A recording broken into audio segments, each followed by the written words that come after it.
అదే RTV app వార్తల్ని క్షణాల్లో చదివే అవకాశం ఉంటుంది. ఒక న్యూస్ పేపర్, ఒక టెలివిజన్ ఛానల్ మీ చేతుల్లో ఎప్పుడూ ఉంటాయి.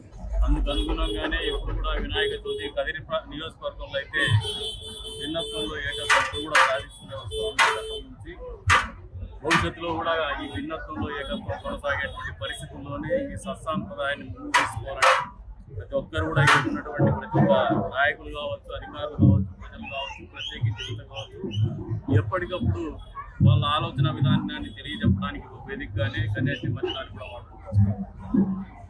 మంచి సంస్కృతి మామూలుగా గ్రామాల్లో గతంలో గ్రామోత్సవాలు అనేది ఊర్లో ఉన్నటువంటి అరమరికల్ని తొలగించాలనే ఆలోచనతోనే, మత సామరస్యాలు ఏమైనా ఉన్నా, విభేదాలు ఏమన్నా కూడా మర్చిపోవాలనే ఆలోచనతోనే గతంలో గ్రామోత్సవాలు చేసింది. ఆ గ్రామోత్సవాల్ని ఈ రోజున వినాయక నిమజ్జనం కూడా గ్రామోత్సవం చేస్తున్నటువంటి పరిస్థితులు మనం అందరూ అర్థం చేసుకోవాలా, ప్రత్యేకించి యువత అర్థం చేసుకోవాలి. మనందరి మధ్యన అరమరికలు ఉన్నప్పుడు, కులాలు మతాల మధ్యన తారతమ్యం ఉన్నప్పుడు, ఏదైతే మన దేశం అనుసరిస్తూ ఉందో భిన్నత్వంలో ఏకత్వం అనేది ఇది అందరికీ మనకు ఆచరణీయమని తెలియజెప్పేటువంటి ఒక మన సాంప్రదాయమే, హిందూ సాంప్రదాయమే గణేష నిమజ్జనం, వినాయక చతుర్థి పండుగ జరుపుకోవడం కూడా అని చెప్పేసి సందర్భంగా ఏదైతే ప్రతి సంవత్సరం లాగానే ఈ సంవత్సరం కూడా వినాయక నిమజ్జనంలో బాధ్యతలు తీసుకొని ఈ నిమజ్జనం